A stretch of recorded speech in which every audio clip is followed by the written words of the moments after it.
మన ప్రభువును రక్షకుడైన యేసుక్రీస్తు పరిశుద్ధ నామమున వందనాలు. ప్రియమైన సంఘం ప్రియమైన బిడ్డలారా, మరి ఉదయకాల సమయం దేవుని వాక్యం ధ్యానించడానికి ముందుగా ప్రార్థన చేసుకుందాం. ప్రార్థన. కృపగల తండ్రి, దయగల మాయసాని బంగారు పాదాలకు లేఖలేని వందనాలు, స్తుతులు, స్తోత్రములు. గతించిన రాత్రి అంతని రెక్కల చాటున కాచి కాపాడి సంరక్షించిన దేవా, మరి ఉదయకాల సమయం సజ్జలు లెక్కన చేరి ప్రార్థించుండగా వాక్యమైన దేవుడు వాక్యం ద్వారా నాతో మాతో మాట్లాడి మీరే మగంతా ప్రభావాలు పొందమని యేసునామమున నడుచున్నాం తండ్రి. ఆమేన్. ప్రియమైన సంఘ ప్రియమైన బిడ్డ ఎడుదలకు ఏర్పాటు చేయడం దేవుని వాక్య భాగము ఆదికాండము 43వ అధ్యాయము 1 నుంచి 7 వచనములు ఈ విధంగా రాయబడినవి. ఆదికాండము 43వ అధ్యాయము 1 నుంచి 7 వచనములు ఈ విధంగా రాయబడినవి. ఆ దేశమందు కరువు భారముగా ఉండెను గనుక వారు ఐగుప్తు నుండి తెచ్చిన ధాన్యము తినివేసిన తరువాత వారి తండ్రి, మీరు మరలా వెళ్ళి మన కొరకు కొంచెము ఆహారము కొనుడని వారితో అనగా, యూదా అతన్ని చూచి, ఆ మనుష్యుడు మీ తమ్ముడు మీతో ఉంటేనే కానీ మీరు నా ముఖము చూడకుందురని మాతో గట్టిగా చెప్పెను. ప్రియదేవుని సంగమా, ప్రియదేవుని బిడ్డలారా, మరలా మరి యాకోబు ఆ కరువు తీరలేదని, వారు తెచ్చిన ఆ యొక్క ధాన్యం సరిపోక, ఆహారం సరిపోక మరలా మీరు ఐగుప్తుకి వెళ్ళి ఆ ధాన్యాన్ని కొనుక్కొని తీసుకురండి అని చెప్పి కుమారులను వేడుకుంటున్నాడు. ఎప్పుడైతే తండ్రి యాకోబు ఈ విధంగా వారితో ఈ మాటలు తెలియజేశాడో, వెంటనే కుమారుడైన యూదా అక్కడ తండ్రితో అంటున్న మాట, మరి ఎవరైతే ఐగుప్తు యొక్క అధికారిగా ఉన్న మరి యోసేపు ఒక కండిషన్ పెట్టాడు. ఏంటా కండిషన్ అంటే, మీరు మీ సహోదరుని, మీ తమ్ముడిని తీసుకొస్తే కానీ మీకు మరలా ఏది కూడా మీకు ఇచ్చేది ఉండదు అని చెప్పి ఒక సహోదరుని అక్కడ బంధించాడు. కాబట్టి ఈ విషయాన్ని ఇక్కడ యోధా చెప్తున్నాడు. ఏమని? ఆ దేశమందు కరువు భారంగా ఉండెను కనుక వారు ఐగుప్తు నుండి తెచ్చిన ధాన్యము తినివేసిన తరువాత వారి తండ్రి, మీరు మరలా వెళ్ళి మన కొరకు కొంచెం ఆహారము కొనుడని వారితో అనగా, వారు తెచ్చుకుందా అయిపోయింది, మళ్ళా వెళ్ళి తీసుకుని రండి అని చెప్పి కుమారులు అడుగుతుంటే, యోధా అతన్ని చూచి, ఆ మనుష్యుడు మీ తమ్ముడు మీతో ఉంటేనే కానీ మీరు నా ముఖము చూడకుందురని మీతో గట్టిగా చెప్పుచున్నాను అంటున్నాడు. అంటే ఎవరినైతే మరి యాకోబు మరి తన యొద్ద ఉంచుకున్నాడో ఆ చిన్నవాడిని తీసుకుని వెళ్ళాలి, వెళితే కానీ అక్కడ ఆ యొక్క అధికారి అయిన యోసేపు మాకు ధాన్యం ఇవ్వడు, ఏది ఇవ్వడనే విషయాన్ని చెప్తున్నాడు. ఎప్పుడైతే ఈ మాటలు చెప్పాడో, కాబట్టి నీవు మా తమ్ముణ్ణి మాతో కూడా పంపినేడలా మేము వెళ్ళి నీ కొరకు ఆహారము కొందుము అంటున్నారు. అంటే నువ్వు అతను ఉంచుకోవడం ద్వారా మేము వెళ్ళలేము, ఒకవేళ నువ్వు అతను పంపిస్తే కనుక నువ్వు అన్నట్టుగానే మరి మేము ఆహారం కొని తీసుకొస్తామని చెప్పి యాకోబుతో కుమారుడైన యూదా మాట్లాడుతున్నాడు. ప్రియమైన బిడ్డలారా, వారికి సరిపోని పరిస్థితి. ఇంకా 7 సంవత్సరాలంటే ఆ 7 సంవత్సరాలు ఈ కరువు సరిపోదు కాబట్టి మరలా వారు ఆహారం కోసం వెళ్ళవలసి వచ్చిందనే విషయాన్ని తండ్రి గమనించి విషయం చెప్పినప్పుడు, ఎప్పుడైతే ఆ మాటలు విన్నాడో, నీవు వానిని పంపనల్లని ఎడల మేము వెళ్ళము, ఆ మనుషుడు మీ తమ్ముడు మీతో లేని ఎడల మీరు నా ముఖము చూడకుందరని మాతో చెప్పిన నేను. ఒకవేళ నీవు గనుక నీ కుమారుణ్ణి, చిన్న కుమారుని నువ్వు పంపించకపోతే మేము వెళ్ళే ఉద్దేశమే లేదు, ఆలోచన లేదు.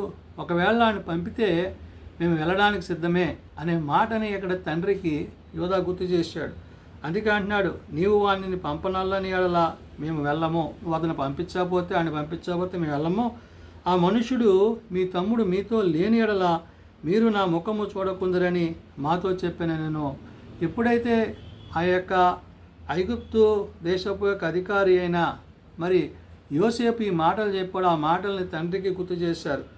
అందుకు ఇశ్రాయేలు, మీకు ఇంకొక సహోదరుడు కలడని మీరు ఆ మనుష్యునితో చెప్పి నాకు ఇంత శ్రమ కలుగజేయనేలా అనగా, ఏమంటున్నాడు తండ్రి? ఎందుకు ఆ విషయం చెప్పారు? అది చెప్పకపోతే బాగుండేది కదా, చెప్పి దానివల్ల శ్రమ కలిగించారు అని చెప్పి మరి తండ్రి మాట్లాడుతున్నాడు. ఏమని? ఇశ్రాయేలు అంటున్నాడు, ఇదిగో మీకు ఇంకొక సహోదరుడు కలడని మీరు ఆ మనుషునితో చెప్పి నాకు ఇంత శ్రమ కలుగజేయనేలా అనగా, వారు ఆ మనుష్యుడు మీ తండ్రి ఇంకా సజీవుడై ఉన్నాడా, మీకు సహోదరుడు ఉన్నాడా అని మమ్మను గూర్చియు మా బంధువులను గూర్చియు ఖండితముగాను అడిగినప్పుడు మేము ఆ ప్రశ్నలకు తగినట్లుగా అతనికి వాస్తవము తెలియజెప్పితిమి. మీ సహోదరుని తీసుకొని రండని అతడు చెప్పినను మాకెట్లు తెలియననిది.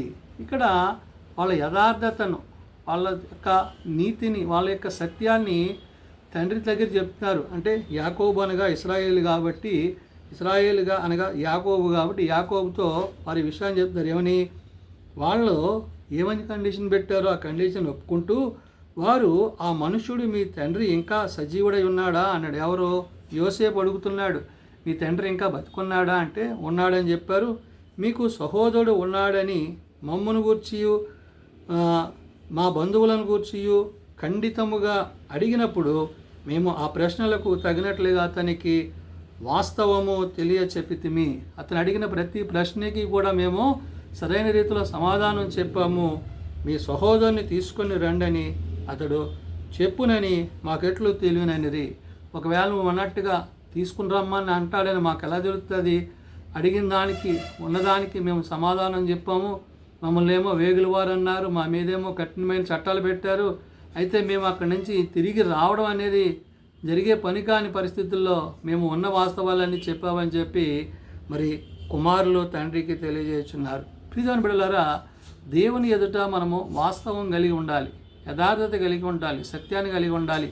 దేవుడు మనల్ని పిలిచినప్పుడు ఆ పిలుపుకు మనం తగినట్లుగా మనం జీవించినప్పుడు వీళ్ళు చేసింది మరి యోసేపు విషయంలో తప్పు అయినప్పటికీ వారు ఐగుప్తుకు వచ్చినప్పుడు వారు తిరిగి వెళ్ళడానికి కావలసిన పూర్తి సామర్థ్యతను వారు అక్కడ ఒప్పుకొని యథార్థంగా మాట్లాడారు కాబట్టి వారు తిరిగి రాగలిగారు.